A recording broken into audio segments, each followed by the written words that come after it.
કે ઓળખ ગુમાવવાની વ્યથા થાય છે સતત. આપણે સારું છે કે સ્પીકર ક્લબના લોકો એક અલગ ઓળખથી ઊભા થયા છે અને બીજા મિશ્રામાં તમને ખબર પડશે કે શું કહેવા માગું છું. કે ઓળખ ગુમાવવાની વ્યથા થાય છે સતત, ટોળામાં આવવાની વ્યથા થાય છે સતત. જો ટોળામાં આવીએ તો આપણે આપણી ઓળખ ગુમાવી દઈએ એમ. કે ઓળખ ગુમાવવાની વ્યથા થાય છે સતત, ટોળામાં આવવાની વ્યથા થાય છે સતત.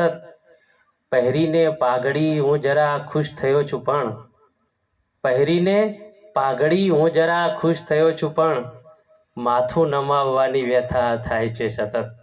પહેરીને પાઘડી હું જરા ખુશ થયો છું પણ, માથું નમાવવાની વ્યથા થાય છે સતત.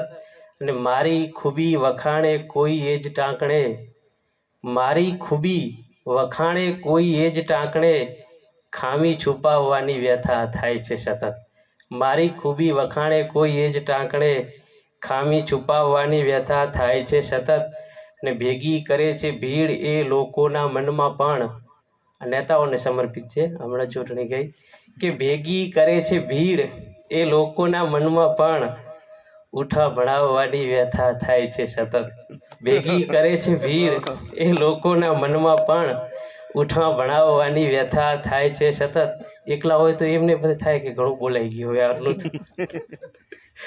લગભગ જગતમાં સર્વને પથ્થરની આંખ છે, લગભગ જગતમાં સર્વને પથ્થરની આંખ છે, હુનર બતાવવાની વ્યથા થાય છે સતત.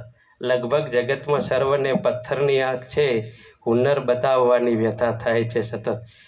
એક હઝલ એટલે બહુ થોડુંક હળવાશ ટાઈપની એક રચના રજૂ કરી લઉં.